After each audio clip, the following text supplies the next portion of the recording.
পৃথিবীর সবচেয়ে ছোট দেশ কোনটি জানেন কি? বলছি সিল্যান্ডের কথা।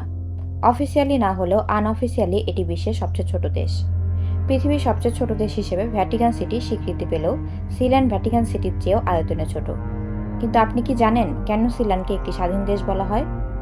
দেশটির স্বাধীন হওয়ার পেছনের ইতিহাসই বা কী ছিল? দেশটি পৃথিবীর কোথায় অবস্থিত? জানতে হলে ভিডিওটি স্কিপ না করে আমাদের সাথেই থাকুন। নাম শুনে আশা করে ধারণা করতে পারছেন যে দেশটির চারদিক সমুদ্র দ্বারা বেষ্টিত। এক কথায় সিল্যান্ডকে একটি দ্বীপরাষ্ট্র বলা যেতে পারে। আটলান্টিক মহাসাগরের মাঝে দুটি পিলার, তার উপর রাখা বৃহদাকার পাটাতন। বিস্ময়কর হলেও সত্যি এটি একটি দেশ। অবশ্য এই পাটাতনটি একটি ভবনের উপরিভাগ। নিচে আছে বেশ কয়েকটি কক্ষ, আর এটিকেই স্বাধীন সার্বভৌম রাষ্ট্র দাবি করে আসছে এখানকার বাসিন্দারা। দেশটির বর্তমান বাসিন্দা 50 জনেরও কম। দেশটির প্রাতিষ্ঠানিক নাম প্রিন্সিপালিটি অব সিল্যান্ড। মাত্র 550 বর্গমিটার আয়তনের এই দেশে কোনো স্থলভূমি নেই। একটি স্বাধীন দেশ হতে যা কিছু প্রয়োজন সবই আছে সিল্যান্ডে। আছে রাজধানী, নিজস্ব মুদ্রা, পতাকা, এমনকি পাসপোর্টও। দেশটির রাজধানীর নাম HM ফোর্ট রাফস। দেশটিতে ইংরেজি ভাষা প্রচলিত এবং মুদ্রার নাম সিল্যান্ড ডলার। তবে বাইরের কোনো দেশে এই মুদ্রা চলে না। সিল্যান্ডের ইতিহাস জানতে হলে আমাদেরকে ফিরে যেতে হবে গত শতকের 40-এর দশকে। দ্বিতীয় বিশ্বযুদ্ধের সময় ইংল্যান্ডের এসেক্স কাউন্টি থেকে বেশ দূরে আটলান্টিক মহাসাগরে অনেকগুলো দুর্গ গড়ে তোলে ব্রিটিশ সৈন্যরা। বিশ্বযুদ্ধ শেষে এইসব দুর্গ পরিত্যক্ত হলে সেখানে অসাধু ব্যবসায়ীদের আগ্রা গড়ে ওঠে। দ্বিতীয় বিশ্বযুদ্ধের সময় ব্রিটিশ নেভির সৈনিক ছিলেন মেজর রয় বেটস। আটলান্টিকের বুকে গড়ে তোলা অস্থায়ী সেসব দুর্গ নিয়ে তার ভালোই ধারণা ছিল। তাই তিনি ঠিক করলেন যুদ্ধের পর সেই সব পরিত্যক্ত দুর্গের একটিতে রেডিও স্টেশন গড়ে তুলবেন। সেই লক্ষ্যে রয় বেটস 1964 সালে নকজড নামে একটি দুর্গ দখল করে নেয় এবং রেডিও এসেক্স নামে একটি রেডিও স্টেশন চালু করেন। দ্রুত এটি ভীষণ জনপ্রিয় হয়ে উঠলে তিনি বিজ্ঞাপন থেকে প্রচুর অর্থ উপার্জন করতে শুরু করেন। কিন্তু নকজনের রেডিও স্টেশন চালু রাখতে তাকে বেশ হিমশিম খেতে হয়, কারণ প্রায় তিনি অন্যান্য অবৈধ ব্যবসায়ীদের হামলার শিকার হতেন। উপায় না দেখে রয় বেটস আরেকটু দূরের রাফস টাওয়ার দুর্গ রাষ্ট্র দখল করে নেন। এরপর তিনি প্রচুর অস্ত্র সংগ্রহ করেন। একই সাথে স্ত্রী, কন্যা এবং পুত্রকেও নিয়ে আসেন সেই দুর্গে। সেখান থেকে রেডিও এসেক্সের অনুষ্ঠান পরিচালনা করতে শুরু করেন তিনি।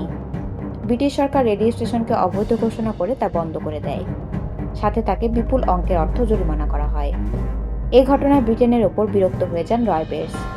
সেই বিরক্তি থেকেই 1967 সালের 2রা সেপ্টেম্বর এক অভূতপূর্ব কাণ্ড করে বসেন। সেদিন তার নকশা করা পতাকা স্টেটের হাত দিয়ে উত্তোলন করে রাফস টাওয়ারকে স্বাধীন দেশ হিসেবে ঘোষণা দেন। পানির উপর দাঁড়িয়ে থাকা রাষ্ট্রটির নাম প্রিন্সিপালিটি অব সিল্যান্ড। মেজর রয় হয়ে যান প্রিন্স রয়। খবর পেয়ে অন্যান্য দুর্গের অবৈধ ব্যবসায়ীরা দুর্গ দখল করতে ছুটে আসে, কিন্তু বুদ্ধিমান ও যুদ্ধ কৌশল দক্ষ মেজর রয় বেটস প্রায় একাই তাদেরকে পরাজিত করেন। ওদিকে নিজেদের সীমান্তে এমন খুন খারাপি দেখে ব্রিটিশ রয়্যাল নেভির সিল্যান্ডের দিকে এগিয়ে আসে। রয়ের কিশোর পুত্র তাদের দিকে গুলি চালালে ব্রিটিশ নেভি রয় বেটস এবং তার পুত্রকে গ্রেপ্তার করে ব্রিটেনে নিয়ে যায়। তবে আদালতে রয় বলেন তার দেশ ব্রিটিশ সীমানার বাহিরে, তাই ব্রিটেনের আদালত তার বিচার করতে পারে না। তার দাবি শুনে ব্রিটিশ সরকার হতভম্ব হয়ে পড়ে। তবে আদালত সব দিক খতিয়ে দেখে রায় দিলেন আসলেই সিল্যান্ড ব্রিটিশ সীমানার বাহিরে। মুক্ত হয়ে প্রিন্স রয় তার নিজ স্বাধীন দেশে ফিরে গেলেন। এরপর সেখানে বসে রচনা করলেন দেশটির সংবিধান এবং জাতীয় সঙ্গীত। সৃষ্টি হলো পানির উপরে ইটকাট ইস্পাতের তৈরি নতুন দেশ সিল্যান্ড। এরপরও এ দেশের উপরে নানা আঘাত এসেছে, মেলেনি আন্তর্জাতিক স্বীকৃতিও। আন্তর্জাতিক স্বীকৃত মুদ্রা না থাকলেও তারা বিভিন্ন ব্যবসা করে থাকে অনলাইনে। এর মধ্যে একটি হচ্ছে লর্ড ও রেবনের মতো সম্মানসূচক খেতাব উচ্চ মূল্যে বিক্রয়। বিখ্যাত গায়ক এড শেরান তাদের কাছ থেকে রেবন খেতাব ক্রয় করেছেন। বিস্ময়কর শোনালেও তাদের একটি ফুটবল দলও রয়েছে। যদিও তারা ফিফার কাছে স্বীকৃতি পায়নি, তবু তারা বিভিন্ন জায়গায় প্রদর্শনী ম্যাচ খেলে থাকে। 2015 সালে পর্বতারোহী কেন্টল কুল হিমালয়ের সর্বোচ্চ চূড়ায় স্থাপন করে সিল্যান্ডের পতাকা। তাই বলা হয় আন্তর্জাতিক স্বীকৃতি না পেলেও সিল্যান্ডকে দেশ হিসেবে স্বীকার করে নিয়েছে অনেকেই। ধারণা করা হয় এখানে প্রায় 55 জনের নাগরিকত্ব থাকলেও বর্তমানে সিল্যান্ডের জনসংখ্যা কত তা সঠিকভাবে জানা যায়নি। তাদের নিজস্ব পাসপোর্ট থাকলেও এদেশে বসবাসের জন্য তারা কাউকে উৎসাহিত করে না। তবে রয় পরিবার কখনোই তাদের সিল্যান্ড পুরোপুরি ছেড়ে যায়নি।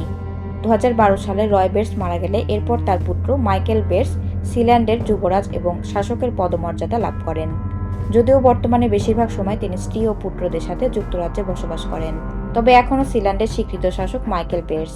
তিনি স্বপ্ন দেখেন সিল্যান্ড একদিন আন্তর্জাতিক স্বীকৃতি পাবে এবং তার পরবর্তী বংশধরেরা দেশটিকে আরও উন্নতির পথে নিয়ে যাবে। সব মিলিয়ে সিল্যান্ড এমন একটি বিচিত্র দেশ যার স্বীকৃতি না থাকলেও সারা বিশ্বে সুপরিচিতি রয়েছে।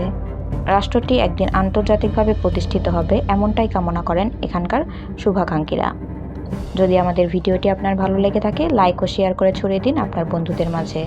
চ্যানেলটি সাবস্ক্রাইব করতে ভুলবেন না। কমেন্ট করে জানাবেন আপনার মতামত। ধন্যবাদ। সবাই ভালো থাকুন, সুস্থ থাকুন এবং নতুন কিছু শিখতে থাকুন।